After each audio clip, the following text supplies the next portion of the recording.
Entre l'estuaire de la Loire et celui de la Vilaine, le parc naturel régional de Brière abrite près de 20 000 hectares de marais sur un territoire de 50 000 hectares. Des zones humides remarquables, toutes façonnées par l'activité humaine, des marais aux visages multiples. À l'ouest, les marais salants et les petits marais d'eau douce du bassin versant du Metz. À l'est, les marais du bassin versant du Brivet et en son cœur le vaste marais de Grande-Brière. Un territoire de caractère où se mêlent développement économique et préservation d'un environnement à l'équilibre fragile. Mais au fait, qu'est-ce que c'est un PNR ? Un parc naturel régional, c'est d'abord un territoire au patrimoine naturel et culturel fort. C'est aussi un projet porté par les collectivités et leurs partenaires. Un projet dont l'objectif est de développer et de préserver ce territoire dans un esprit de développement durable.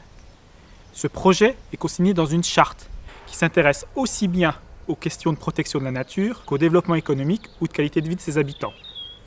Celle du parc naturel régional de Brière, la nôtre, la vôtre, vient justement d'être révisée. Un nouveau projet de territoire a été défini pour les 12 prochaines années.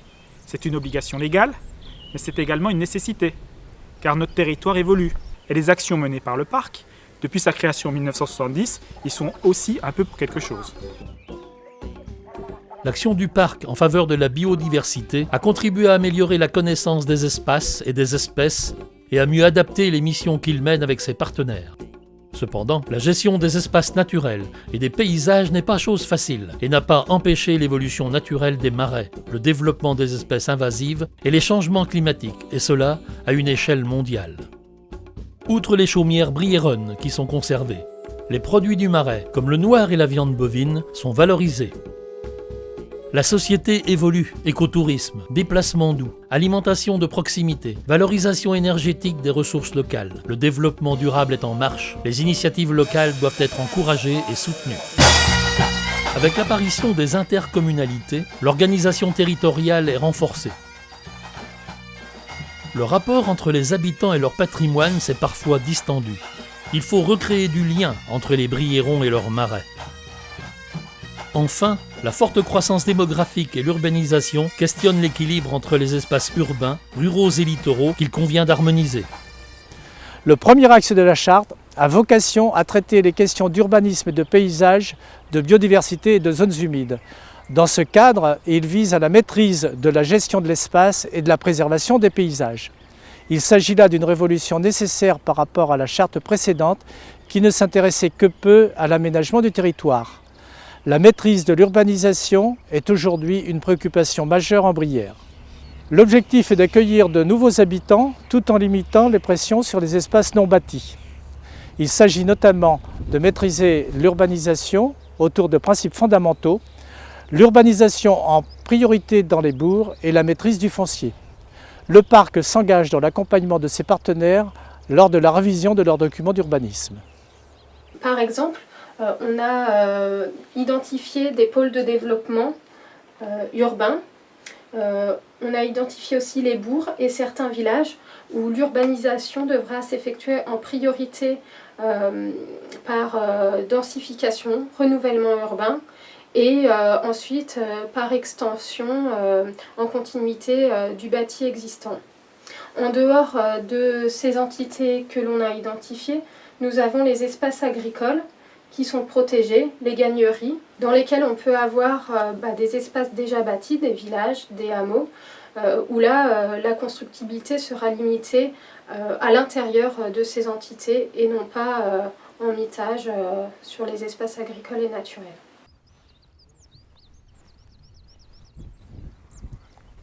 Nos paysages, qu'ils soient constitués de marais salés, de marais d'eau douce, de mares ou de prairies inondables, constituent des lieux d'accueil pour une multitude d'oiseaux. C'est bien l'étendue, la richesse et la diversité de ces zones humides qui sont à l'origine du classement de la Brière en parc naturel régional. Le parc doit poursuivre sa mission fondamentale de gestion et de maintien de cette biodiversité qui présente un intérêt local majeur au travers le programme européen Natura 2000.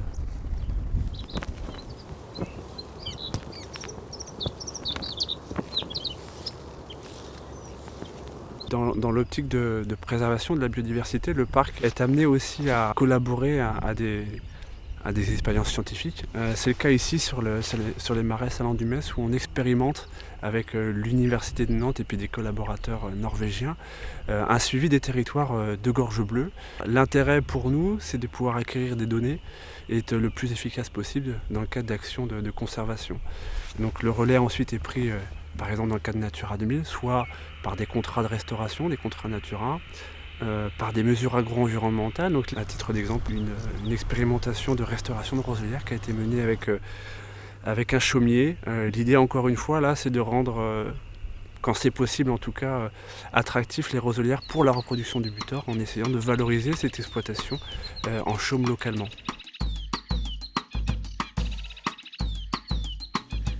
Le parc cherche à optimiser la conservation de la biodiversité sur les espaces protégés existants, plutôt que de chercher à étendre ces espaces protégés.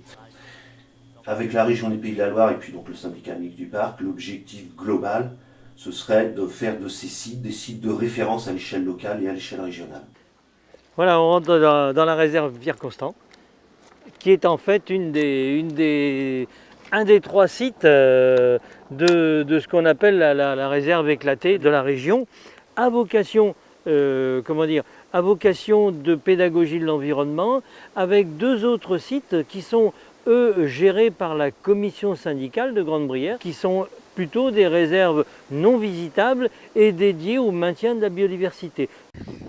On entend pot, on vient d'entendre juste un canard, là, c'est un mâle de canard souché. Derrière le rideau d'arbustes qui est là-bas, eh bien on devine, non seulement on devine, mais on surplombe l'ensemble du marais indivis, donc propriété des habitants des communes briéronnes sur une totalité exacte de 6 953 hectares.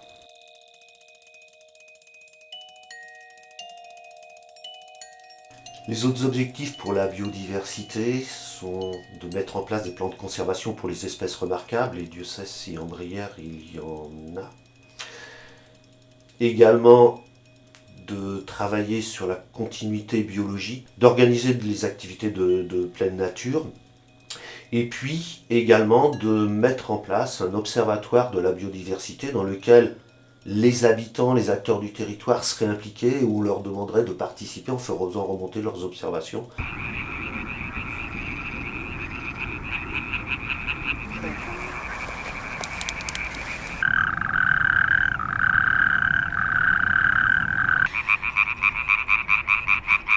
Donc là, on est sur une mare qui est intéressante puisqu'elle accueille de nombreuses espèces d'amphibiens, des rainettes vertes, des crapauds calamites, des pélodites ou encore certaines grenouilles vertes. Et c'est ce type d'habitat qu'on essaye de conserver. Donc la trame verte et bleue constitue un nouvel enjeu de la charte du parc. Pour retrouver de la fonctionnalité à l'écosystème, on va avoir des mesures qui vont concerner donc les haies, les mares, les fossés, les bandes enherbées, avec des créations de mares, des restaurations, des plantations de haies qui vont pouvoir faire en sorte que les corridors écologiques, donc ces couloirs qui vont permettre aux différentes espèces de pouvoir circuler sur le maillage bocager, va retrouver de la fonctionnalité.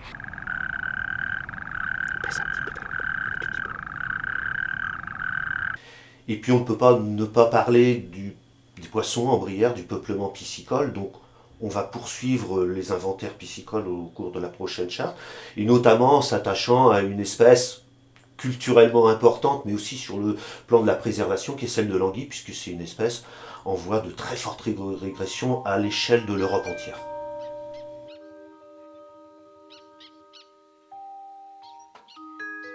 J'ai de la chance parce que je suis allergique au pollen et j'avais pas pensé qu'il y en avait autant dans la Jussie. Comme on peut le constater, la Jussie ne manque pas en Brière. L'une des actions phares en faveur de la préservation de la biodiversité concerne les invasions biologiques. Jussie, ragondins, écrevisses de Louisiane, baccaris, poissons exotiques, celles-ci sont nombreuses. En quelques années, le parc est devenu un territoire de référence nationale pour la gestion et la compréhension des espèces invasives. Il sert de laboratoire et de diffuseur d'idées vers d'autres territoires. Piégeage ou pas piégeage, on a une même tendance d'évolution des captures sur le territoire qui traduit bien l'activité de l'écrevisse. On est sur des engins passifs et donc les captures sont liées à l'activité de déplacement des espèces. L'eau est un bien commun du vivant, un bien limité dont la qualité est menacée. Depuis 2000, les pays membres de l'Union européenne ont une ambition commune, la reconquête de la qualité des rivières, des lacs, des eaux souterraines et du littoral et le bon fonctionnement des milieux aquatiques. Notre territoire, riche en zones humides, mène à son échelle la bataille de l'eau. Donc on surveille la qualité de l'eau sur le volet pesticides, mais sur d'autres aspects aussi, comme la physico-chimie, les bactéries. Donc ça, c'est un travail avec le syndicat du Brivet pour pouvoir travailler à l'échelle du bassin versant et non pas seulement les limites du parc, puisque l'eau, du coup, s'écoule d'amont en aval et on suit des têtes de bassin versant jusqu'aux exutoires. Et après, différentes actions ont ciblé chacun des acteurs. Donc les plans de désherbage communaux avec les communes, et puis la charte de l'habitant. Et prochainement, on espère pouvoir travailler aussi avec les jardineries et les agriculteurs.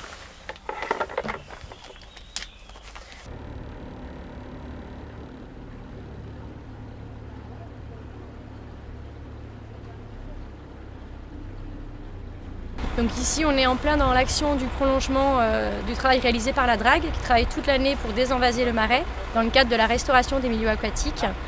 Et donc on a ainsi une amélioration de la qualité de vie dans le marais, vie aquatique, mais on a aussi un rôle économique, puisqu'ici on produit un matériau qui va être réutilisé dans les terreaux produits par la société florentaise. On est vraiment sur la base d'un travail entre trois partenaires, le parc, la florentaise privée, et puis la commission syndicale de Grande-Brière-Motière. Un parc naturel régional, c'est un territoire qui s'engage au chevet de l'environnement, bien sûr, mais pas seulement. La charte du parc naturel régional de Brière s'inscrit dans les trois piliers du développement durable que sont l'action sociale, l'économie et l'environnement. Le deuxième axe de la charte, plus tourné vers l'économie, a pour mission de valoriser l'héritage exceptionnel de la Brière et de favoriser un développement économique, innovant et durable. En fait, le territoire du parc est sous l'influence directe de pôles économiques liés principalement au littoral avec la Baule-et-Guérande et au bassin de Saint-Nazaire. Il est également soumis aux influences des industries de l'estuaire. Dans ce contexte, l'enjeu d'une économie locale valorisant les ressources propres du territoire n'apparaissait pas dans les précédentes chartes. Viande bovine marque parc, noir de Brière, chaume. Le parc se positionne donc sur la valorisation des productions locales en lien, comme on l'a vu tout à l'heure, avec la gestion environnementale et la pérennisation d'espaces naturels.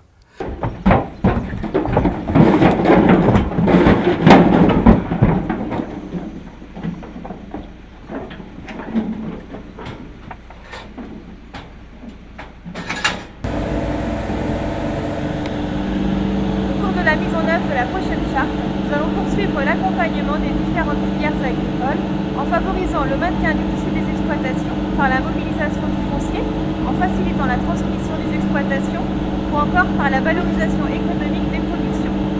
L'accent va également être mis sur les gagneries des îles afin que perdure l'élevage dans ces secteurs. Les partenaires de la charte inciteront les agriculteurs à s'engager dans des démarches de progrès en faveur de l'environnement ou au passage à l'agriculture biologique, pour laquelle la Loire-Atlantique est déjà un département moteur. Il va également falloir maintenir la dynamique de développement des circuits de proximité par des actions d'organisation de filières, nouveaux lieux de marché, augmentation de la vente à la ferme ou auprès de la restauration collective, renforcement du lien producteur-consommateur. Enfin, l'agriculture de marais, qu'elle soit salicole ou d'élevage, continuera à être soutenue, notamment dans la construction et l'accompagnement des mesures agri-environnementales.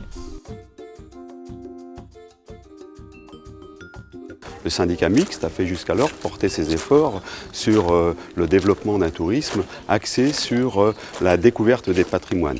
Il va maintenant engager le territoire dans la charte européenne du tourisme durable qui consiste à valoriser les démarches de progrès des prestataires touristiques, hôteliers, restaurateurs, entreprises de loisirs. La stratégie pour la prochaine charte va consister à travailler avec l'ensemble des partenaires du parc sur le rééquilibrage entre l'ouest du territoire, bien identifié par le public, et l'est, moins connu à ce jour.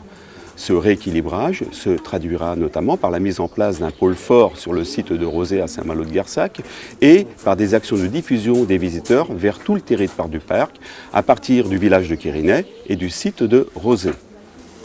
Voici le filet de bœuf des Marais accompagné de ses pommes de terre grenaille et sa ratatouille. Bon appétit. Merci. L'enjeu des économies locales ne se limite pas qu'au tourisme. Justement, la viande bovine Marque Parc en est un bon exemple.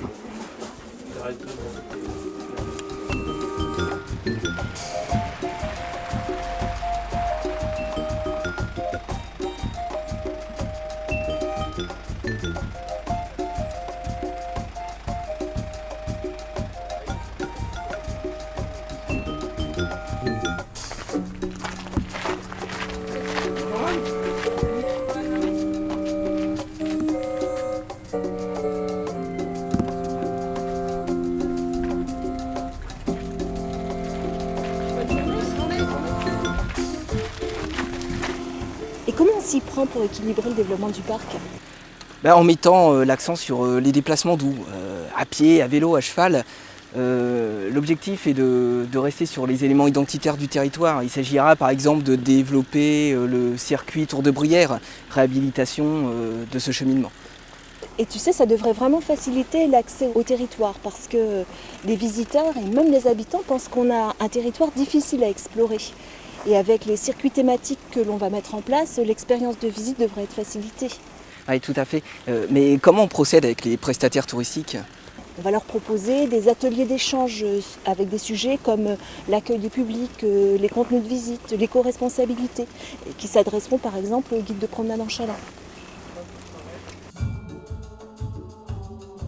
Le dernier axe de la charte a pour objectif de développer une culture commune du territoire. Le syndicat mixte du parc est une structure à l'écoute et au service de son territoire. Il fédère les interventions de ses différents partenaires, les communes et leurs groupements, l'État, la région, le département, les associations, voire même les particuliers. Par ailleurs, le parc a acquis un certain nombre de compétences en matière de gestion patrimoniale, d'urbanisme, de développement durable et d'aménagement durable. Il met ses connaissances, son savoir-faire au service de ceux qui ont des projets sur le territoire. L'objectif est de faire émerger une culture commune et de maintenir l'équilibre entre les différents espaces constitutifs du parc naturel régional. Mais tout ceci passe aussi par l'action en faveur de l'animation culturelle et de l'action éducative.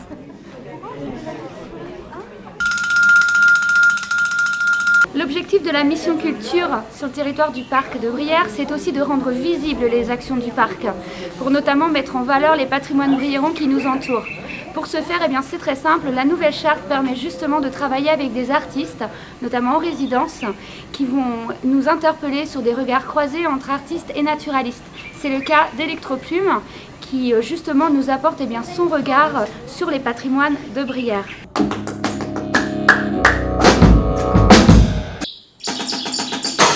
Vous venez d'entendre la spatule blanche et les grès de garzette.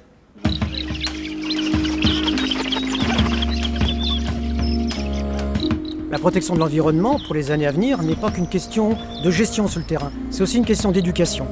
C'est la raison pour laquelle l'accueil du public est en cours de réorganisation autour de deux pôles. L'un à Quérinec, le centre d'éducation au territoire, complètement réhabilité depuis 2012, et l'autre ici à Rozé, avec l'aménagement d'un projet d'envergure. Ouais, là on casse. Ouais.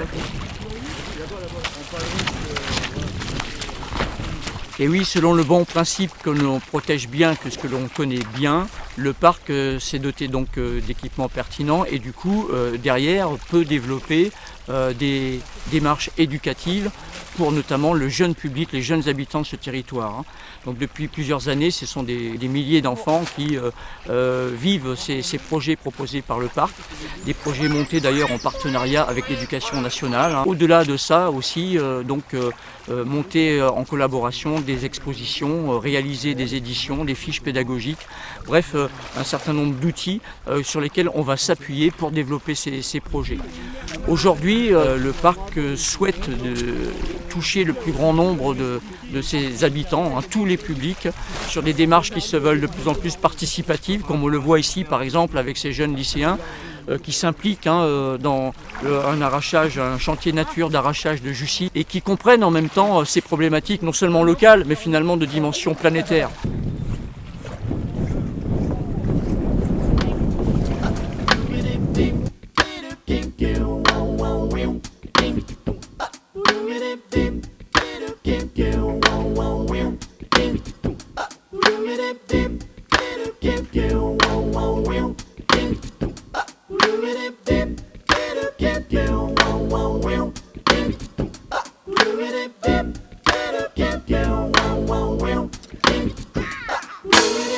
Voilà, c'est ça le parc naturel régional de Bruyères en 2013.